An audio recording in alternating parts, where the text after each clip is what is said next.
मैं आपको ये गारंटी कर रहा हूँ कि इस बार 2.5 साल से हम इन चोर बेईमान लुटेरे मफरूर इश्तिहारियों का ताक़ुब कर रहे थे। अब इनको हम गर्दन से दबोच कर जो इनकी असल जगह है जेल में पहुँचाएंगे। ये आपसे कमिटमेंट है, वादा है, और इंशाल्लाह आइंदा आने वाले दिनों में आप देखेंगे। ये हमसे एक दफा फिर ब्रॉड डे लाइट में हमसे इलेक्शन चोरी करने की कोशिश की जा रही है। हम इसको नहीं होने देंगे।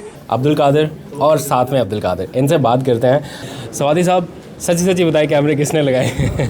लोगों का इल्ज़ाम है कि अब्दुल कादिर पैसा खर्च कर गया है। इल्ज़ाम लोग लगाते हैं और उनकी कोई लॉजिक नहीं है। आपने दिए 70 करोड़ रुपया किसी को? मैंने तो देखे भी नहीं है। Okay, thank you.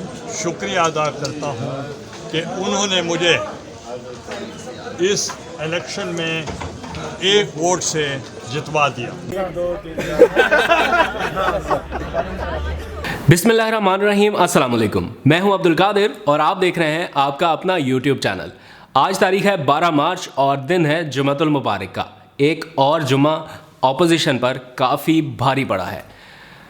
सेनेट इंतखाबात के महाज का आखिरी मार्का अब से कुछ देर पहले ख़त्म हुआ और उसके नतीजे में सादिक संजरानी एक नई टर्म के लिए चेयरमैन सेनेट मुंतखब हो गए हैं।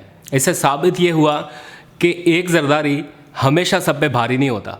कभी के दिन बढ़े, कभी की रातें बढ़ी। और वो साइंसदान किधर है जो लोगों को वोट ज़ाया करने का तरीका बता रहा था? आज उसके अपनी जमात के, बल्कि उसके अपने वालिद के वोट ज़ाया हो गए।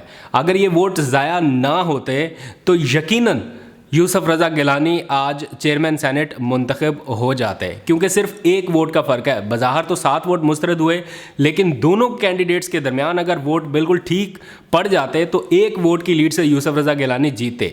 सादिक संजरानी को पड़े 48 वोट, यूसुफ रज़ा गिलानी 42, और 7 वो ज़ाया हुए हैं वोट जो यूसुफ रज़ा गिलानी को पड़े थे। तो साइंसदान साहब, आपसे गुजारिश है कि अपना फार्मूला अपने पास ही रखिए। गिलानी ग्रुप के साथ वही हुआ जो कौमी असम्बली में सेनेट इंतखाबात के दौरान हुकूमती अरकान के साथ हुआ, यानी मामूली वोटों के ज़ाया होने से सारी बाजी पलट गई है।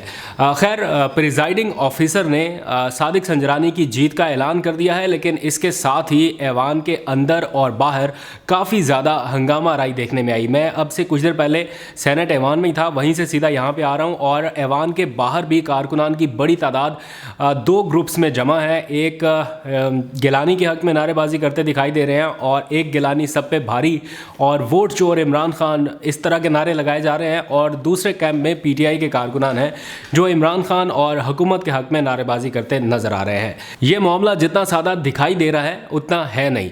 मैं आपको आईनी और कानूनी पोजीशन बता देता हूं, जिसके बाद आपको ये समझने में आसानी होगी कि सादिक संजरानी चेयरमैन सेनेट बरकरार रह सकते हैं या नहीं, क्योंकि पीपल्स पार्टी के अरकान इस वक्त या तो इलेक्शन ट्रिब्यूनल से रजू करने की कोशिश करेंगे, या फिर हाई कोर्ट, या फिर सुप्रीम कोर्ट। ये तमाम तीनों ऑप्शंस उनके पास मौजूद हैं, क्योंकि उनकी नज़र में जो वोट मुस्तरद हुए हैं वो दर हकीकत मुस्तरद नहीं होने चाहिए थे। लेकिन प्रिजाइडिंग ऑफिसर जो मुजफ्फर हुसैन थे, सेनेटर ही हैं, उन्होंने जो रूलिंग दे दी है आज, उसके बाद क्या इस रूलिंग को चैलेंज किया जा सकता है या नहीं? ये एक $1 मिलियन क्वेश्चन है जो हुकूमती और अपोजिशन के कानूनी और आइनी माहिरीन इस वक्त सोच रहे हैं। तमाम सेनेटर्स का शुक्रिया अदा करता हूँ और तमाम अकाबरीन पाकिस्तान पीपल्स पार्टी का शुक्रिया अदा करता हूँ कि उन्होंने मुझे इस इलेक्शन में एक वोट से जितवा दिया। माशाअल्लाह, मुझे 49 वोट्स पड़े। मेरी अब से कुछ देर पहले कुछ कानूनी और आइनी माहिरीन से बात हुई है और उनके मुताबिक आइन का आर्टिकल 60 और 69 इस हवाले से बहुत ही अहम है, जिसमें वाज़े तौर पर लिखा गया है कि इस तरह के इंतखाबात सेनेट के अंदर की कार्रवाई हैं और ये प्रोटेक्टेड कार्रवाई हैं। जो प्रिजाइडिंग ऑफिसर आज तैनात किए गए मुजफ्फर हुसैन शाह, जो आपने आज टीवी पे भी देखा होगा, जिन्होंने बड़े सख्त अंदाज में कहा कि मैंने इन वोटों को मुस्तरद कर दिया है, ये वो रूलिंग है और ये रूलिंग आइन के मुताबिक प्रोटेक्टेड है। इस रूलिंग को किसी ट्रिब्यूनल में या किसी अदालत में चैलेंज नहीं किया जा सकता, ये आइन कहता है। आइनी माहिरीन के मुताबिक उन्होंने बताया कि हाउस के अंदर की कार्रवाई आइन के मुताबिक प्रोटेक्टेड है और किसी भी तरह से इसको चैलेंज नहीं किया जा सकेगा। सवाल यह है कि क्या ये वोट खुद ज़ाया किए गए या गलती से ज़ाया हुए? इसका क्वेश्चन बहुत ही सिंपल है और आप लोगों को समझ आ जानी चाहिए, क्योंकि सेनेट इंतखाबात के इस तवील मरहले के दौरान जब जब इशाइये हुए, जब जब मुलाकातें हुई, जब जब इजलास हुए, जिस चीज़ पर सबसे ज़्यादा फोकस किया गया वो था वोट डालने का तरीक़ाकार।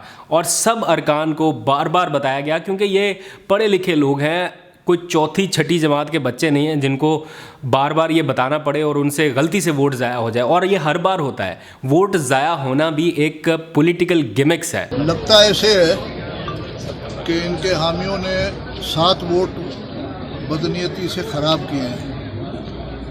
तरीक़ेकार और कानून ये कहता है कि उम्मीदवार का नाम होगा, उम्मीदवार के नाम के सामने खाली जगह होती है, उस खाली जगह पे आपको स्टैंप लगाना पड़ता है। अपोजिशन ये कह रही है कि सदर के लिए मेरी बात तो सुनो ना यार, ऑपोजिशन वाली बात ऑपोजिशन सुनो, मेरी बात मेरे मुझसे पूछो ना। जी जी, तो ऑपोजिशन क्या कहे? वो कहे कि सही है, जो हार जाएगा। तरीक़ेकार ये है, अगर वो समझते हैं कि फैसला उनके हक में सही नहीं है, अदालतें खुली हुई हैं, इलेक्शन कमीशन उस पर चले जाए। अपोजिशन के अरकान अपनी खफगी मिटाने के लिए पूरा मलबा हुकूमती अरकान पर डालेंगे कि हुकूमती अरकान ने कहा था हम हर हरबा इस्तेमाल करेंगे, लेकिन उन्होंने कहा था हम हर आइनी और कानूनी हरबा इस्तेमाल करेंगे। पूरा लफ्ज़ आप अगर इस्तेमाल करें तो आइनी और कानूनी हरबा था। इन इंतखाबात की कवरेज के लिए आज दिन भर मैं सेनेट में मौजूद रहा, हुकूमती कैंप्स को बहुत करीब से कवर किया। कहीं कहीं बहुत ज़्यादा कॉन्फिडेंट भी नज़र आए और कहीं कहीं पर थोड़े नर्वस और परेशान भी नज़र आए, क्योंकि ये जीत और हार बहुत कम वोटों के मार्जिन से होना थी। जैसे कि आपके सामने आ भी गया नताइज। तो कुछ लोगों से बातचीत हुई, क्या उनकी प्रेडिक्शन थी, क्या कहते रहे और कितने दबंग अंदाज से गुफ्तगू करते रहे, ये सब भी मैं आपको दिखाता हूँ। ख़ासतौर पर फैसल वार्ड आज बहुत जारहाना मूड में नज़र आए। नवाज़ शरीफ, मरियम नवाज़ समेत उन्होंने तो ये तक कह दिया कि अब हमारे जो 2.5 साल हैं वो अब हम इनका सफाया करेंगे। जेलों की सफाई कर दी है और अब हम इन्हें जेल पहुंचाएंगे। किस तरह से पहुंचाएंगे, ज़रा उनकी गुफ्तगू सुनिए आप। आज़ाद उम्मीदवार आज आपके साथ होंगे या नहीं, थोड़ी देर बाद पता चल जाएगा। आपका मोराल कैसा है? क्या अभी भी यही समझते हैं कि जूनियर वर्सेस सीनियर मैच चल रहा है? एब्सोल्युटली जी। कल से आपने कादर साहब रोना धोना देखा है, इदारों को मलाइन करने की स्टोरीज़ देखी हैं। आज उनको कैमरे नज़र आ गए हैं, यानी कि आपकी जेब में क्या है ये तो तभी मुझे पता हो सकता है जब मैंने आपकी जेब में खुद डाला हो। तो बेईमान, चोर, उचक्के, घटिया, थर्ड क्लास बेईमान लोग जो हैं वो ख्वाब देख रहे हैं चेयरमैन सेनेट का। अल्लाह के हुक्म से इंशाल्लाह अज़ीज़, हार जीत तो गेम का हिस्सा है, लेकिन ऐसी शिकस्त होगी कि या जिला वतनी है या जेल की सफाई हमने शुरू कर दी। लेकिन ये मैं आपको गारंटी के साथ कह सकता हूँ कि रिज़ल्ट जो भी हो, हमें तो पता अल्लाह के हुक्म से, अल्लाह की रज़ा रहे तो अल्लाह ही चेंज कर सकता है, बंदा नहीं चेंज कर सकता। जीत हमारी है। लेकिन मैं आपको ये गारंटी कर रहा हूँ कि इस बार 2.5 साल से अब इन चोर, बेईमान, लुटेरे, मफरूर इश्तिहारियों का ताक़ुब कर रहे थे, अब इनको हम गर्दन से दबोच कर जो इनकी असल जगह है जेल में पहुंचाएंगे। ये आपसे कमिटमेंट है, वादा है। और इंशाल्लाह आइंदा आने वाले दिनों में आप देखेंगे कि तहरीक इंसाफ अब जो सियासत करने लगेगी वो ताक़ुब नहीं करेगी। इन जो ये डिज़र्व करते हैं इनको करेगी। इनकी मस्ती इतनी चढ़ गई है कि बड़े बड़े डाके डालने के बाद, खैराती हीरे के जेवर चोरी करके अपनी बेगमों को देने के बाद बेशर्मी की हद ये कि ये ऐवान के अंदर आए हैं। तो अगर ऐवान में आकर गुंडागर्दी करनी है तो फिर हमसे बड़ा गुंडा भी कोई नहीं। अच्छा, नंबर आपने बताया था 55, 56, 55, 54 आज के मौसम के हिसाब से 53, 54 और 55 कर लें, +-1। मुझे ये बताएं कि कैमरे वाले क्या स्टोरी है, किसने लगाए हैं कैमरे? क्या वाकई आपको लग रहा था कि आपके साथ कुछ हाथ होने वाला है और लास्ट नाइट टेलीफोन कॉल्स कुछ हुई हैं? क्या माजरा है? देखिए बॉस, अगर आपकी लेफ़्ट जेब में कोई कीचेन है और मुझे पता है तो इसका मतलब मैंने ही वो रखी है। तो चोर मचाए शोर वाला खेल तो आप आज से नहीं देख रहे। दूसरी है कि ये ड्रामेबाजी, कोई आज तक मैसेज जो है वो व्हाट्सएप पे देगा जाके, या मैसेज भेजेगा कि कादर भाई आप मुझे जो है ना वो ये कर देना और वो कर देना। जैसा इनका मफरूरी में डाकू, झूठा, बेईमान चोर नवाज़ शरीफ है, वैसे इसके सबॉर्डिनेट्स हैं, वैसी उसकी चोर की बेटी है। इनकी ड्रामेबाजियों की बातों में इंपॉर्टेंस, रेलेवेंस देना मेरे ख्याल से आप जैसे लोगों के लिए, हम सब के लिए एक शर्मनाक चीज़ हो गया। आई वुड रिक्वेस्ट कि ऐसी चीज़ों को रेलेवेंसी ना दें, because don't give them importance. Deputy chairman senate के लिए नामजद किए जाने वाले मिर्ज़ा अफरीदी इस वक्त हमारे साथ मौजूद हैं। ऐवान की कार्रवाई बस शुरू ही होने वाली है, इनसे थोड़ी सी बात करते हैं। अफरीदी साहब, एक तो आपको बहुत मुबारक है, आपको नॉमिनेट किया गया, क्या कहेंगे, कैसे जज्बात हैं, उम्मीद है जीत की, आज़ाद उम्मीदवार साथ देंगे या थोड़ा सा दिल परेशान है? इंशाल्लाह बिस्मिल्लाहिर्रहमान। एक तो ये है कि इंशाल्लाह जीत जो है प्राइम मिनिस्टर इमरान खान साहब की होगी, और जो हमारे आज़ाद उम्मीदवार हैं और खुसूसन हमारे फाटा के जो हैं उन्होंने बिल्कुल मुझ पर एतमाद किया है, और जो मेरे यहाँ पे कुलीग्स हैं, मैंने इनके साथ इतना अरसा गुजारा है 3 साल, उनका सब पे मुझ पर बड़ा एतमाद है, और मैं उम्मीद करता हूँ इंशाल्लाह ये मुझे वोट देंगे इंशाल्लाह, और आज जीत जो है वो प्राइम मिनिस्टर साहब की इंशाल्लाह ज़रूर होगी।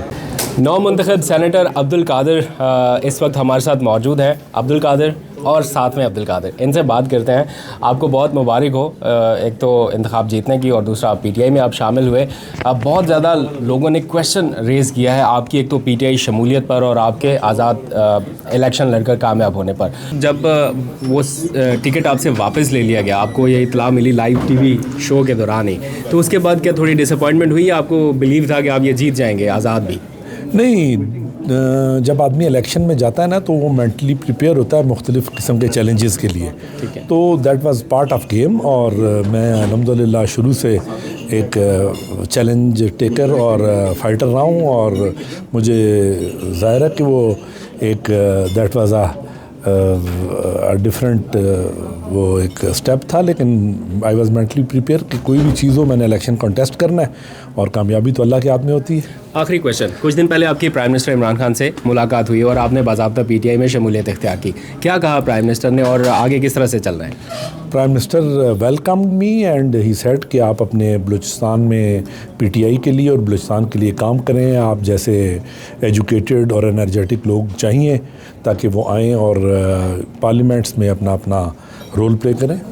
आखिरी एक छोटा सा, पैसा मैटर करता है सियासत में या आपका इस पे बिलीव नहीं है? लोगों का इल्ज़ाम है कि अब्दुल कादिर पैसा खर्च कर गया है। इल्ज़ाम लोग लगाते हैं और उनकी कोई लॉजिक नहीं है। हालांकि मुझ पे अगर पीटीआई की टिकट का इल्ज़ाम लगाते हैं वो तो मुझसे वापस आपने दिए 70 करोड़ रुपया किसी को? मैंने तो देखे भी नहीं है। ओके, सवादी साहब, सच्ची सच्ची बताएं, कैमरे किसने लगाए? नहीं, बुनियादी तौर पे देखें, इनका तो अखलाक है नहीं। इन्होंने मुल्क, कौम और अपर हाउस को तो नहीं बचाना, इन्होंने तो अपनी चोरी के माल को बचाना है, और उसके लिए वो आखिरी हद तक जाएंगे। तो अब ये ज़रा अंदाज़ा लगाएं कि जिसने कैमरे लगाए हैं उसी को पता है ना कहाँ है। चोरी का माल, मसरूका माल अगर किसी जगह पे रखा हुआ है तो ज़ाहिर चोरी को पता होगा। तो इसमें तो दूसरी कोई राय है नहीं कि 2 आदमी जाते हैं वहाँ से जाके जो है वो कैमरा बरामद करते हैं। और फिर सबसे बड़ी बात यह है कि इस पार्लियामेंट के अंदर देखें, जिस तरह पीआईए के अंदर, रेलवे के अंदर जो है, आप वापडा के अंदर इतनी बेशुमार भर्तियाँ जो है सदियों से, हमारी ब्यूरोक्रेसी सारी इनकी मोहताज है, सारी जो है इन्होंने हायर की हुई है। और ज़ाहिर है कि उन्होंने सिला तो ज़रूर देना है, किसी को कहा होगा जाके लगा लें, अगर उन्होंने ख़ुद नहीं लगाया तो किसी को कहा होगा जाके लगा लें, और हम जो है ख़ुद उसको बरामद कर लेंगे। ये पूरी सबसे जो बड़ी बात है इंशाअल्लाह ताला कि संजरानी के अखलाक को, उसके किरदार को, वो एक बोलती हुई तस्वीर है, और इंशाअल्लाह ताला आप देखेंगे क्या जीत जो है संजरानी साहब की और मिर्ज़ा अफरीदी की होगी। सबसे शर्मनाक चीज़ जो आपने देखने को मिली, यानी कि शर्म से एक बाप का सर झुक जाए कि एक मफरूर आदमी, कन्विक्टेड चोर नवाज शरीफ लंदन में बैठता है, इदारों को, मेरे वज़ीर आज़म को नामों से बदनाम करता है और कहता है कि मेरी बेटी को कुछ हुआ तो ये ज़िम्मेदार होंगे। तो वह सबसे ज़्यादा बदनसीब, बदनस्ल, बद किरदार इंसान ही हो सकता है जो अपनी औलाद को ऐसे इल्ज़ामात के तहत छोड़ के ख़ुद मफरूरी में चोरी के पैसों के साथ बैठा हुआ हो और यहाँ बकौल उसके अपनी औलाद को छोड़ दे। तो ये तो जानवरों में भी नहीं होता, जानवर भी अपनी औलाद के लिए सब कुछ छोड़ के आके खड़े हो जाते हैं। अगर इसकी बातों में दम है, इस जेली की, इस भगोड़े की, नवाज शरीफ की, तो ये आए और यहाँ आके सब बातें करें। वहाँ से बैठ के कभी दुनिया में सुने कि आप अपनी औलाद के बारे में बता रहे हैं, और वो भी जिला वतनी में, और पीछे बैठकर और औलाद को छोड़ के जा रहे, तो इससे बड़ा ड्रामा और पाकिस्तानियों को क्या देखना है। ये बुज़दिल आदमी है, इस बुज़दिल से कम औलाद की और बापों की इज्जत के लिए आ जा, बेशरम आदमी।